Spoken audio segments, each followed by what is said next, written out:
In 2008, the voters of Portland passed a $125 million bond measure, and part of that measure was supposed to be to create a multi-acre, off-site preserve retirement home for the elephants. However, Metro has changed the vision, and the zoo, along with Metro, so that that preserve is now renamed Remote Elephant Center, and it is not going to be used as a retirement home, if it is ever, in fact, ever developed. It is going to be used as a breeding ground to breed more elephants into the Oregon Zoo. So that is really not a good option. The other part of the bond measure was to create a 6.25 expansion within the zoo, which it is on target to do, and that is called Elephant Lands. The problem with that is that 6.25 acres, first of all, is only about 4 acres total for the elephants. The elephants will still have a very small space.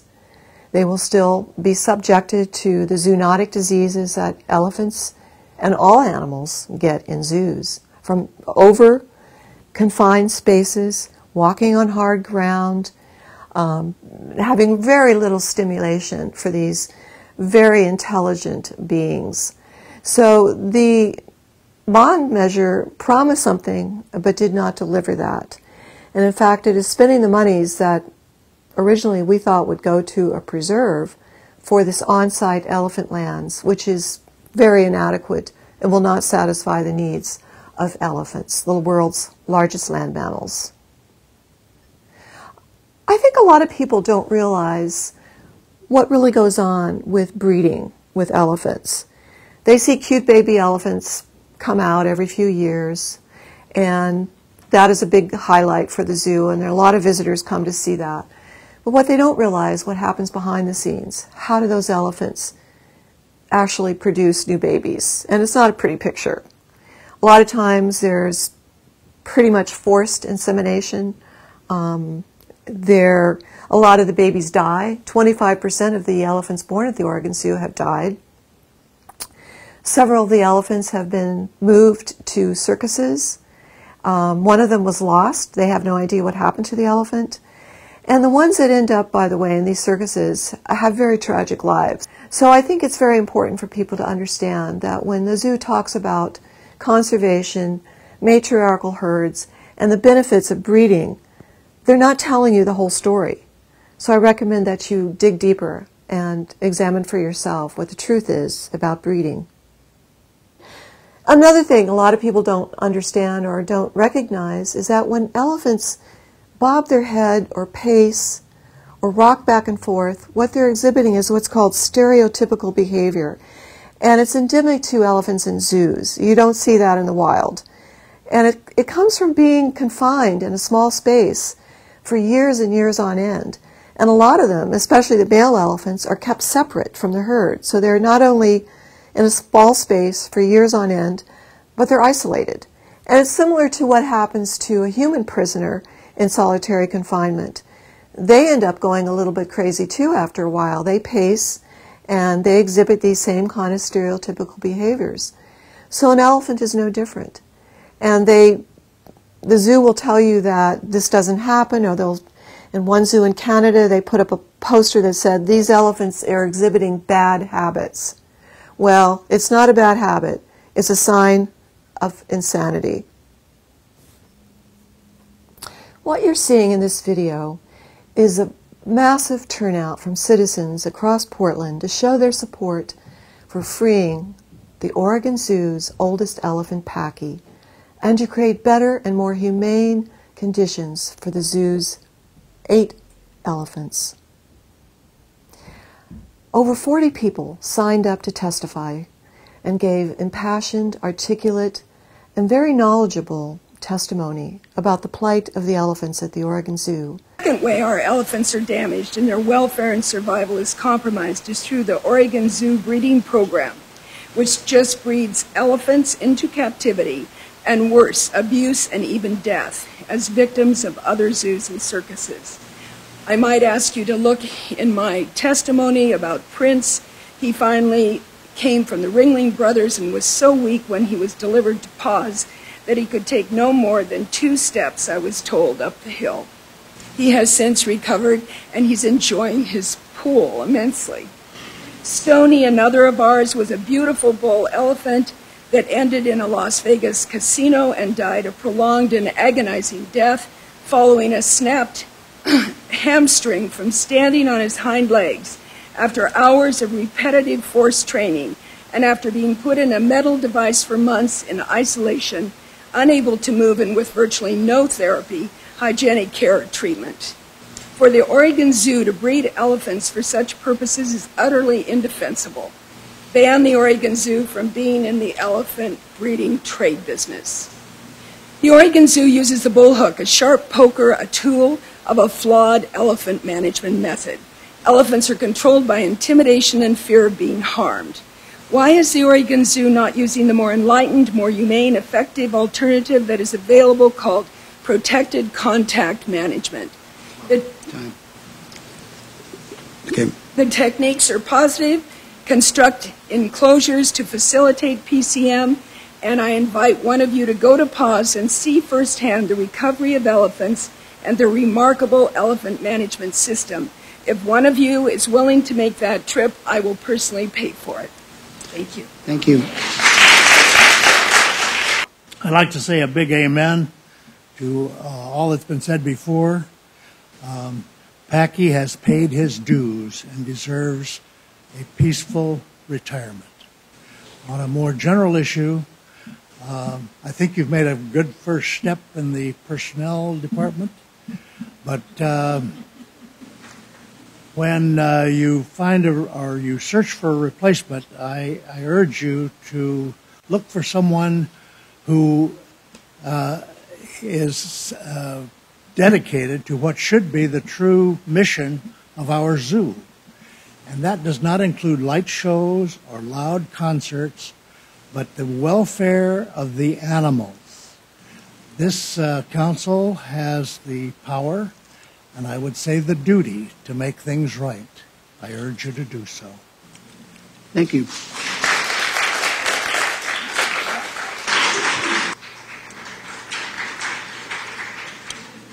Thank you. We don't need any more elephants born into a lifetime of imprisonment and housed in far less than ideal conditions for questionable reasons. Standing on concrete, even for a few hours a day, is very physically detrimental to the joints and foot pads of these multi-ton creatures. Oregon's long, cold, wet winters are no place for elephants whose native habitat is mostly hot and dry, with only a few months of rain. And even in the rainy season, the temperature returns to 80+ degrees in between downpours. Doubtless our winters have contributed greatly to Packy's and Rama's TB, arthritis, and Packy's slow-to-heal foot infection. These 8 elephants desperately need to be placed in a sanctuary with hundreds of acres of open grasslands, forest, and a much warmer, drier climate than Portland's. Such a place would allow these very intelligent creatures to roam freely, form social bonds that contribute very much to a necessary part of their well-being and natural behavior, and bring a large measure of peace and contentment to that the confines of a zoo could never come close to matching. The thousands of dollars Oregonians voted for in 2008 based on the zoo's promise of a much larger facility, more closely emulating elephants' natural living conditions, never happened, much to the detriment of Packy and company. How very sad for them, and how very vexing for us voters. These elephants have suffered far too long and far too much. Enough is enough. To paraphrase a well-known figure in ancient history's words, let these creatures go. Thank you. Tyra. Free the Oregon Zoo elephants? That's crazy talk. That's idiotic. What are we supposed to do? Open the zoo gates and let them walk right out? Send them back to the wild? They wouldn't be able to find any food there. And besides, I take my family to the zoo. But then one day you leave Portland and you take a trip to Canada, to Toronto. Naturally, you visit the zoo, Canada's best. Your family has a blast, but just as you're leaving, it occurs to you that you missed the elephant exhibit, so you inquire on the way out. We closed that exhibit last year. Those radical Canadians. But she explains, our elephants all went to the sanctuary in California. They're so happy there. There's a video on YouTube. So you leave and you check it out. Wow, she was right. Maybe radical isn't such a bad thing after all.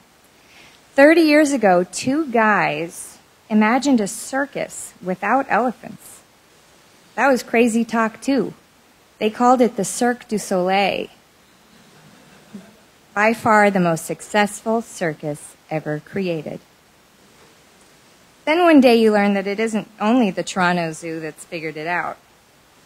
Every one of the zoos that's closed its elephant exhibits is doing as well or better than before, able to spend the money they've saved on species reintroduction projects, like the condors, for example, something that every citizen can get behind.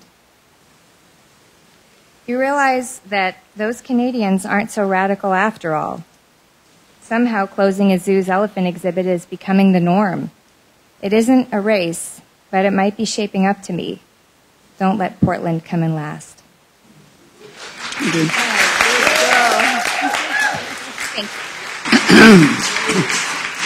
I'm an artist and a teacher. I've spent a few hours going through the videos that are available on YouTube from Pause.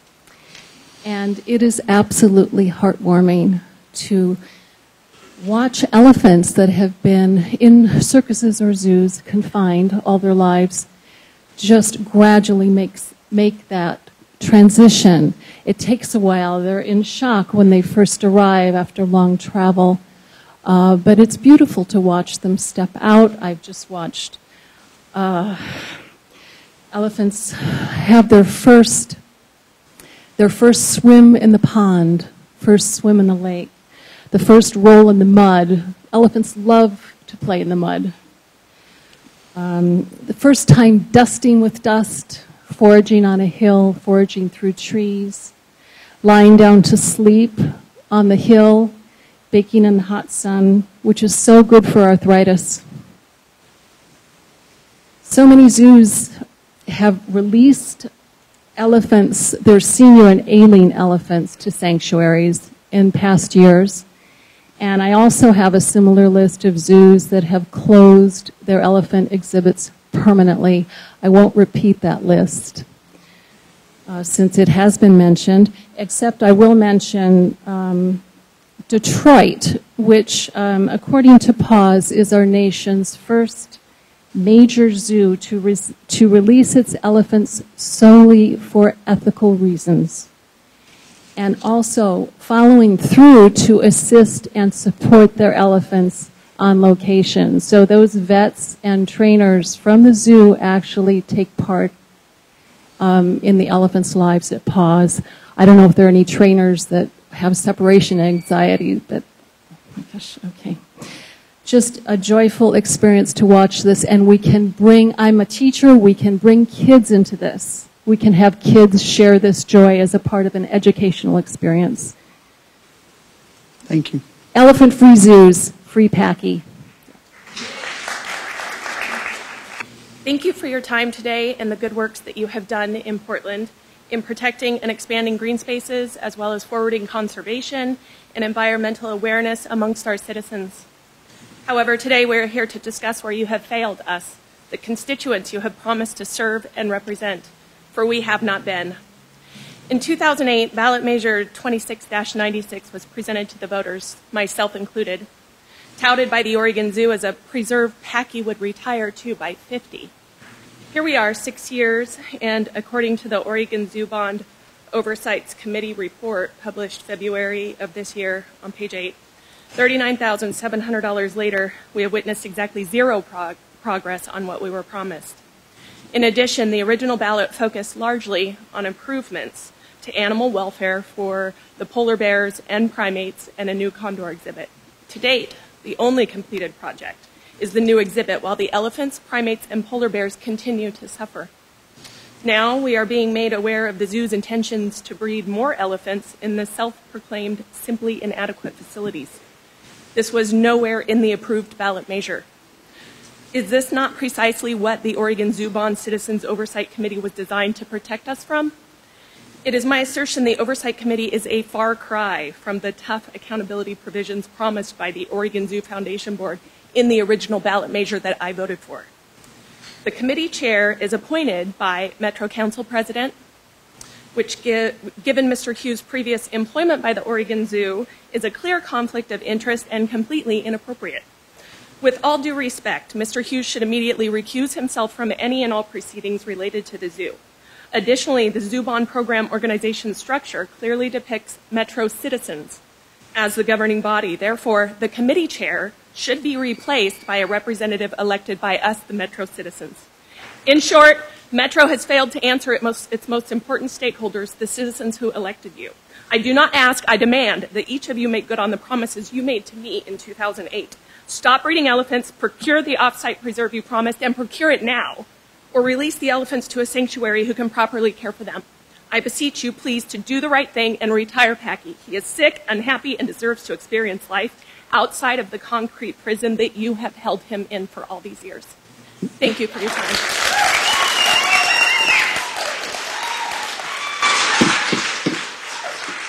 Management of the $125 million and the public's increasing displeasure with poorly performing bureaucracies, Metro voters will refuse to support any future bond measures floated for any purpose. In an effort to regain the public's trust, the following steps must be taken. Stop supporting elephant abuse by eliminating all subsidies for the Oregon Zoo. Each year, the zoo subsidy increases. In federal year 2015, according to this budget, it's proposed to total over $8 million. That's from the general fund, a subsidy. Put an immediate halt to the elephant breeding program. Next, provide the public with a complete accounting and explanation for the increased cost of expanding the elephant exhibit and the decrease in funding for the off-site reserve. Provide taxpayers and the citizens an explanation why, during the 2008 bond campaign, you so aggressively promoted the establishment of an off-site reserve and why promises to provide freedom and space for the 8 Oregon Zoo elephants were made without the will and intent to carry them out. Tell us how you plan to correct all this. And while you're at it, free Packy. Thank you. Thank you. Everyone has already said what I wanted to say about the $125 million, and I don't understand how I have to account for 12 cents at my job, and $125 million went to you, and nobody is answering us, ever. This is my 4th time here, taking off early from work, as everyone else has, and because it's important to us, and yet we don't get any answers, and I don't understand that. I really don't. All I have to say is that because of all this, the only 2 ways that you can hear us is through our voting and through word of mouth, and anything that has Metro on it, I'm going to question in the future. You don't have my trust anymore. Elephants just don't belong in Oregon, as everybody's been saying. The cold, damp climate here is extremely detrimental to their health. These amazing migratory animals evolved over many centuries to live in a much warmer climate, and they can become tolerant of ours in a short period. All of their health problems, both physical and mental, are directly caused by their captivity and won't miraculously go away in a larger off-site reserve in the immediate area. In addition, moving them to and from a site, such a site, will likely lead to psychological distress and possibly even injuries during transport. What they need is just one move to a sanctuary in a warmer and drier climate. We don't need more captively bred elephants in the world. We need to preserve natural habitat in their native lands. And knowing for many decades that elephants suffer in confinement makes their captivity all the more cruel. As other zoos and entire countries have come to their senses, don't we want the Oregon Zoo to be known for more than cruel, irresponsible breeding programs? More pragmatically, it's tremendously expensive to keep elephants in zoos. That's why many zoos have shut down their exhibits. The American Zoological Association has estimated that keeping just one elephant in a zoo for 1 year costs nearly $60,000. But just $10,000 would support an anti-poaching team in Thailand for an entire year. If Metro wants to protect elephants from extinction and improve the budget, it'll phase out the zoo's elephant program. Thank you. Thank you. In 1998, I coordinated the first North American Elephant Foot Care Conference at the Oregon Zoo. And the resulting book can be summarized in one sentence. There is a general consensus that lack of exercise, long hours standing on a hard substrate, and contamination resulting from standing in their own excreta are major contributors to elephant foot problems. Well, 16 years later, there's a proposal to open up a new facility that will have more outside area, but I would point out that the elephants are only given access to that outside area when the keepers are present. So for 15 hours a day, they're still going to be locked into small concrete stalls, and the same problems are going to persist. Basically, I don't believe that the normal circumstances of elephants in zoos is really compatible with their long-term health, and I would ask that the council stop subsidizing Metro's, the Oregon Zoo's elephant captive breeding program and captivity program with taxpayer dollars. The solution really is a sanctuary, and it's been proven to work very well at the elephant sanctuary in Hohenwald, Tennessee, where there's been miraculous recoveries, and that's probably where our elephants should all wind up eventually, not to have more of them bred. Thank you. My name is Sundari, and I run a nonprofit called Heart of Ganesh, and it's dedicated to creating a better world for elephants and people. I spent several months overseas this past winter studying the elephant abuse in Thailand, Cambodia, and Sri Lanka. I went there because I heard of the abuse of elephants in the tourist industry and in temples. And it was horrid, and I will fight for it forever to cease. But what shocked me beyond measure is the amount of people in Thailand and Cambodia and Sri Lanka who said, "Oh, you're from Portland? You're from where they have the Iron Maiden," which for those of you who don't know is called the rape rack in the breeding program here. And I didn't know why I was 6,000 miles away when in my own backyard the same cruelties were being committed. So I told them what an incredible city this is and how proud I am of the Pacific Northwest, and that I would do everything in my power with the good people here, you included, to make sure that people overseas know that we don't point fingers at something and say it is wrong and then do the same thing in our home. I spoke to 50 fourth graders on Monday about the zoo. They were to form a paper where they could take a position whether they were for or against or neutral. I did not tell them to be against. I showed them video of Paki. I showed them video of animals rocking in their stalls overseas. And then I showed them video of free elephants. And I asked them the questions I asked you.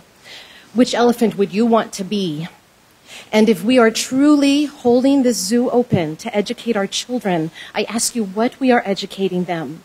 Because 50 fourth graders told me on Monday, and I quote, "Compassion trumps captivity." Thank you. I would like to say that I agree with everything that's been said. I think she's definitely right that you have the support to do what's right.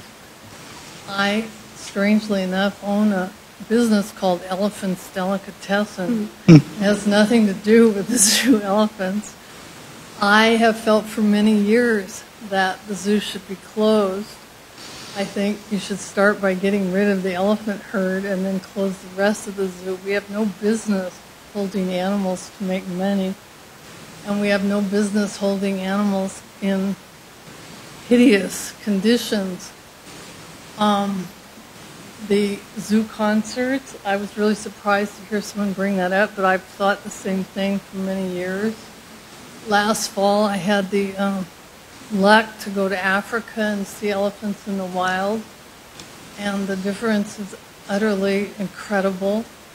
I've also been in India and seen the temple elephants, and they are abused, but certainly not more or less than what we have here. And so I would, one, like to see you free all these animals and send them off to that place in California that I can't remember the name of right off. And also, following up, I'd like you to close the zoo. And I'm sorry that I voted for that measure in 2008. Thank you very much. Thank you, Wendy.